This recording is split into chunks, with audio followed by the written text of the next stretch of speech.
David, hey, congratulations on making the Impossible series possible. Thank you.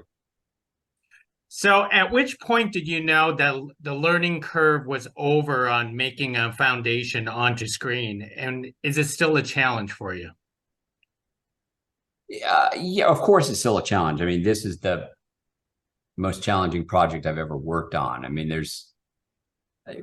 we use every brain cell in our, writer's room, all the directors. I mean, it's always incredibly challenging, but I feel like a lot of things, a lot of possibilities opened up to us with season two, in terms of how we approach the story and that's been very gratifying as we've gone on to write season three, which has been written.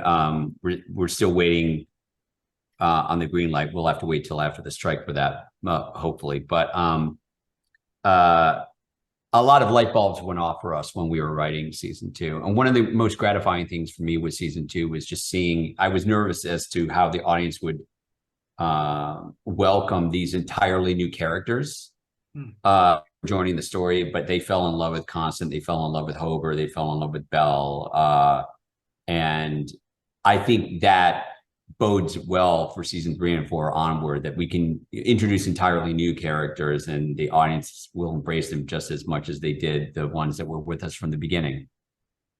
So, the approach for the seasons, because notice that of these 100-year jumps, do you look at this as sort of like a fresh canvas, or is it even more telling and challenging to do it this way? It's a little of both. I mean, but yes, certainly for the first 3 seasons, it's a bunch of a new table setting and a fresh canvas, which is exciting because if you make a century jump, you can completely change the playing field. But some of the characters continue. That having been said, if the show goes on long enough, and we do have long range plans, we may not always do 100-year jump. So I think, do you want to keep people on their toes with a show like this and not fall into habits? Now, I did pick up a copy of the book myself, because I watched your series first, and then I'm going to read the book later. Should I even bother? Because I know it's loosely based on the. Sure, sure. I think, um, look, the books are great, and I think in some ways it might be a more interesting experience to read the books after having seen the show, because you can see the choices that we made and say, oh, they did this, I understand. Or in a lot of cases we combined characters.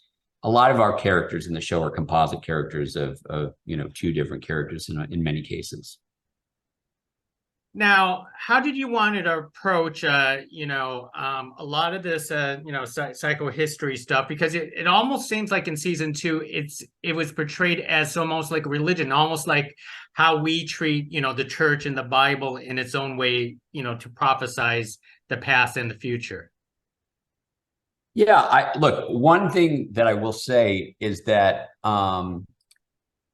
Asimov did suggest the idea in some of the later stories that they actually call it the Church of Science as opposed to the Church of the Galactic Spirit. We slightly changed the name, but that idea was baked into Asimov's writing, that they were using science as religion. But we really fleshed it out.